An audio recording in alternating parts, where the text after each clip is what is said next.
Good evening, I'm Prarambha Dahal. Let's begin with the main stories. On the day of approval of Prime Minister Pushpakamal Dahal's visit to India, the Council of Ministers recalls 11 Nepali ambassadors, including the Nepali ambassador to India. More than 31,000 security personnel ready to be deployed for rescue purpose during monsoon-induced disasters. 5 districts of Koshi province likely to be worst affected. Political leaders lacking respect towards women. CPN-UML chair KP Sharma Oli has no regrets for his ill comments towards Minister for Education. No entity interested in investigating the matter. And Nepal playing the United Arab Emirates at the joint qualifiers of the FIFA World Cup 2026 and AFC Asia Cup 2027. Match in progress in neutral venue. Janamat Party is to stake its claim to lead the Madhya province government. With this, a party other than Janata Samajwadi Party is to lead Madhya government for the first time in 6 years' time. Janamat has put forth Satish Singh as the candidate for Chief Minister. Meanwhile, throughout the day today, CPN Center, CPN-UML and Janamat held a meeting regarding their power equation but could not reach a consensus. Although the process of staking claim to the government has been stalled as CPN Unified Socialist demanded for 2 ministries, saying that it had played the main role in government formation, the new coalition is determined to do so. Province Governor had called parties to form a new government based on constitutional provisions after Chief Minister Saroj Kumar Yadav failed to garner the majority required at the Provincial Assembly. With the support of CPN-UML and Maoist Center among others, Janamat has chosen to replace Mahesh Prasad Yadav with Satish Singh as the provincial party leader and nominate him for the position of Chief Minister. The Madhya Provincial Assembly has 107 members. This includes 24 from CPN-UML, excluding the Speaker, 13 from Janamat, 9 from Maoist Center, 7 from CPN Unified Socialist, and 1 each from Sanghiya Samajwadi Party and Nagarik Unmukti Party.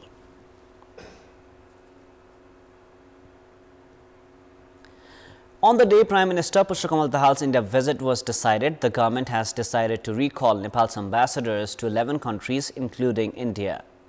Today's meeting of the Council of Ministers approved Prime Minister Dahal's India visit and decided to recall Nepal's ambassador to India, Shankar Sharma, on the same day. Ambassadors appointed on the basis of political quota of the previous coalition, which involved Nepali Congress, have been recalled. According to the government spokesperson and Minister for Communication and Information Technology, Rekha Sharma, the Council of Ministers has recalled Nepal's ambassadors to the United States of America, Great Britain, Qatar, Saudi Arabia, South Korea, Spain, Malaysia, Portugal, Denmark and Israel.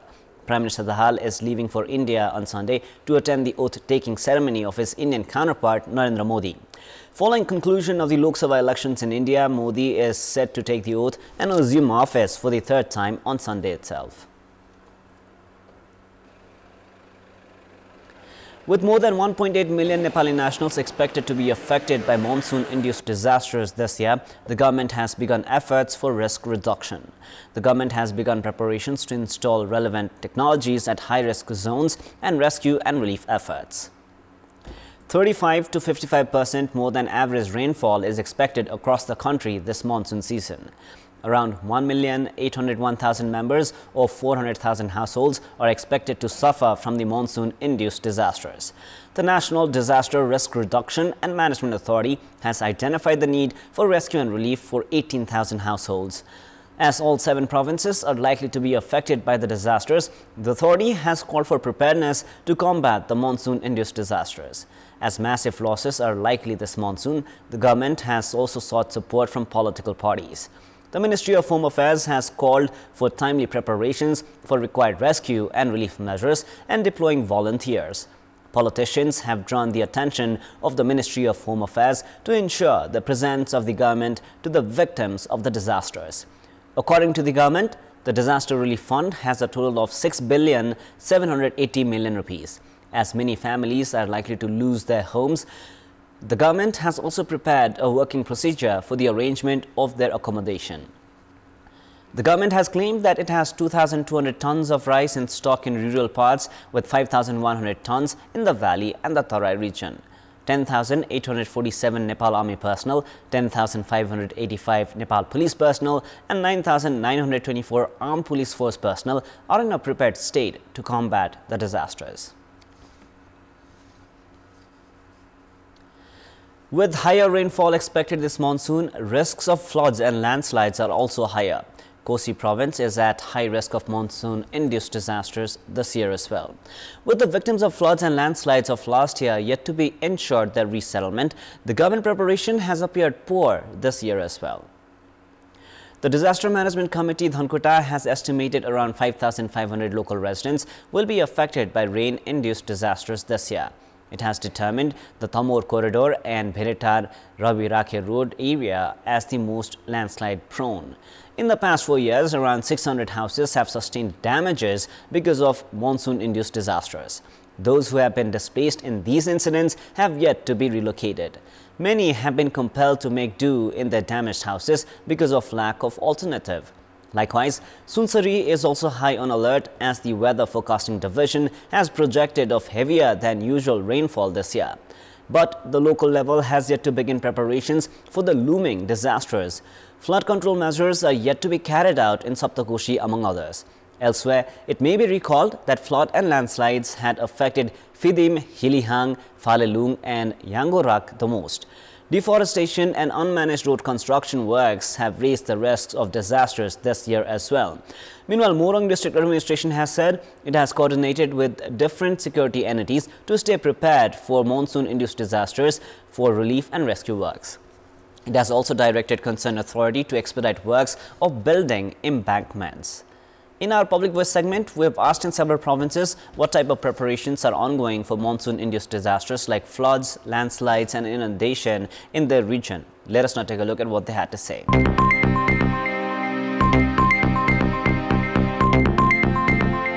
बाढी पहिरोको लागि चाहिँ खासै छलफल भएको चाहिँ पाइएको छैन। स्थानीय सरकारले विपद व्यवस्थापनका निम्ति महत्त्वपूर्ण भूमिका निर्वाह गरेको जस्तो त मलाई लाग्दैन। जनचेतनामूलक कार्यक्रम छुट्याउनलाई बजेटहरु छुट्याउनु पर्यो। असारमा बाढी पहिरो आउँछ, त्यसको लागि केही छैन। अहिले त स्थानीय तहले कुनै पनि काम गरेको छैन। बाढी पहिरोको सम्भावना कहाँ के कस्तो छ, त्यसलाई कसरी रोकथाम गर्न सकिन्छ भनेर सामान्य छलफलहरू भइराखेका छन्। वासस्थानै उठेको छ भने पर उनीहरूलाई लिएर उहाँहरूलाई एकै ठाउँमा लिएर राख्ने व्यवस्था चाहिँ गर्नुपर्छ। प्रकोप आउनुको लागि आउनुभन्दा अगाडिका तयारी सामग्रीहरू के आवश्यक छन् त्यो सबै कलेक्सन गर्ने काम अहिले हामीले द्रुत गतिमा गरिरहेका छौँ। रेडियो टिभीमा सुने मात्र हो हैन, अब तयारी होला बिस्तारै। आइपर्ने घटनाहरूको लागि बाढी पहिरोहरूको लागि केही तयारी भएको हैन। बाढी पहिरो विपदको लागि केही पनि तयारी नभएको जस्तो देखिन्छ। गाउँ टोलमा चाहिँ विशेष गरी सुरक्षित रहने कुरा चाहिँ हामीले खबर गर्नुपर्छ। विपदबाट बच्नको लागि छलफल तथा कार्यक्रमहरू भइरहेको मलाई चाहिँ थाहा छैन। विगतका वर्षहरूको अनुभव लिएर त्यस्तो ठाउँबाट जनतालाई सुरक्षित ठाउँमा सार्ने स्थानान्तरण गर्ने गरिरहेका छौँ।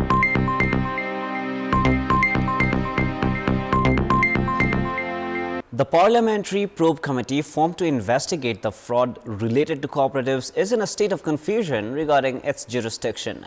The committee has been assigned a clear task of investigating abuse of funds at 29 cooperatives, including 20 crisis-ridden cooperatives. However, members of the ruling parties in the committee have begun saying that cooperatives other than the 29 could also be investigated if questions surface regarding them. Experts have warned that the issue could grow further complicated if the parliamentary committee goes beyond its terms of reference. Dilemma has surfaced as the Parliamentary Probe Committee formed to investigate the fraud related to cooperatives has tried to operate out of its jurisdiction as a judicial investigation committee or commission. The committee was formed as per the regulations of the House of Representatives on the basis of questions raised at the Parliament. It was instituted following demands for investigation into the alleged involvement of a minister and several parliamentarians in the fraud of cooperatives.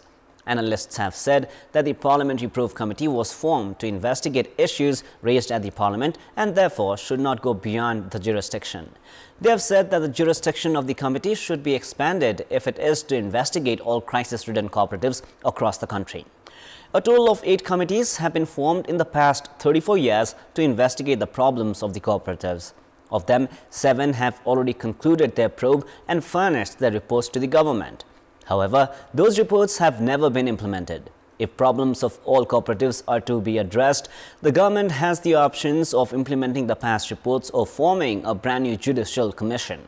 However, as the new committee was formed out of the parliament, it cannot go beyond its jurisdiction in principle.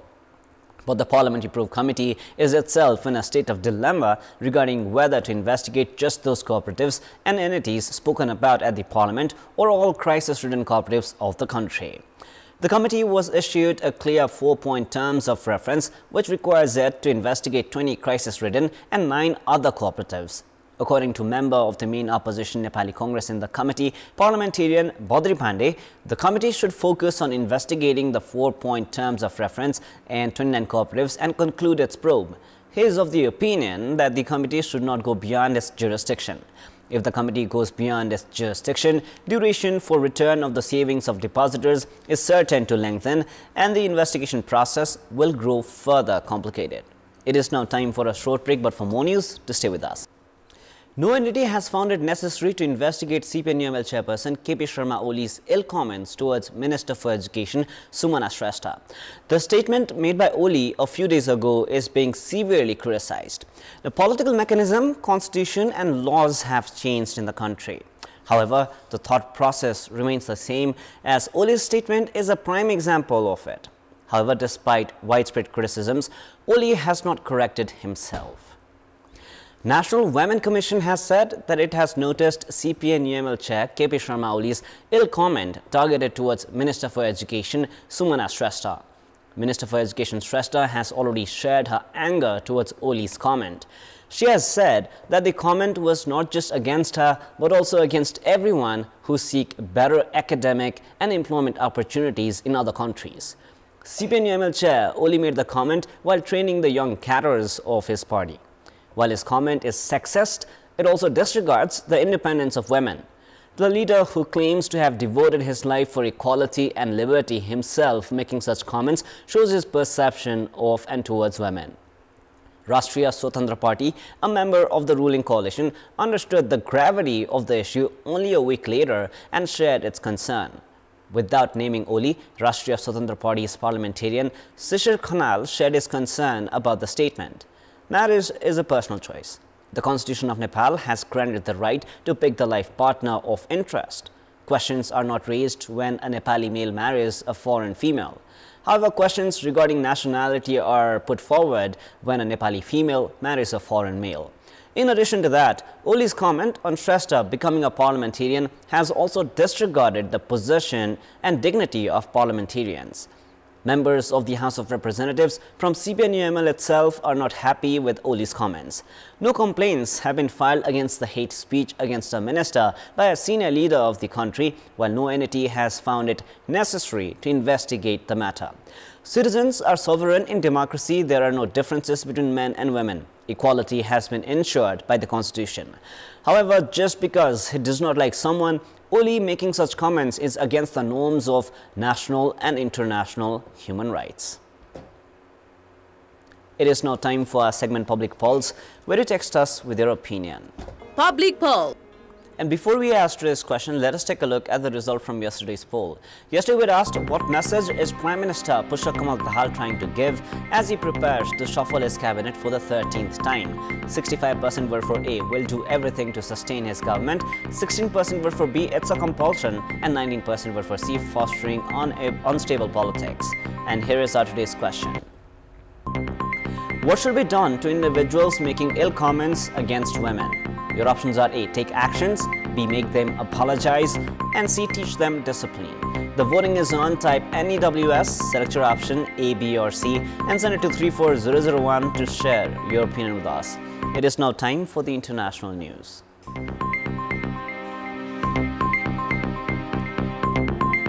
Reappointed Indian Prime Minister Narendra Modi will now take oath as the brand new Prime Minister for the third straight time on Sunday evening. Sources had earlier said that the oath taking would take place on Saturday. Modi had been chosen as the head of the NDA on Wednesday, setting the stage for him to take oath as the Prime Minister for the third straight time, becoming only the second Indian to do so after Jawaharlal Nehru. Several South Asian leaders have been invited to the oath-taking ceremony, and Bangladesh Prime Minister Sheikh Hasina and Sri Lankan President Ranil Wickremesinghe have already confirmed their presence. Invitations have also been sent to Nepal Prime Minister Pushpakamal Dahal Prachanda, and in fact, his visit to India has been approved by the Council of Ministers today. His Bhutanese counterpart Tshering Togbe and Mauritius Prime Minister Pravind Jagannath will also be attending. In the 2024 Lok Sabha elections, results for which were declared on Tuesday, the BJP was reduced to 240 seats from its overwhelming majority of 303 in 2019. The NDA, which had won 352 constituencies last time, has also come down to 293, but is above the majority rank of 272. This means that Prime Minister Modi and BJP are relying on their allies to be able to form the government, a situation neither has faced since 2014. The two biggest partners are Chandrababu Naidu's Telugu Desam Party, which has got 16 seats, and Nitish Kumar's Janata Dal United, which has garnered 12. Both Naidu and Kumar, who have also aligned with the Congress in the past, are learned to have made certain demands in exchange for their support. Apart from representation in the cabinet and certain ministries, both parties have put forth other conditions as well. The TDP has asked for the Lok Sabha Speaker's post, which sources said the BJP is unlikely to concede. It may offer the Deputy Speaker position instead. The big four ministries, Home, Defence, Finance and External Affairs, are also expected to be retained by the Bharatiya Janata Party. That is all for the moment. Up next is the news in Nepali. Thank you for staying with us. Goodbye for now.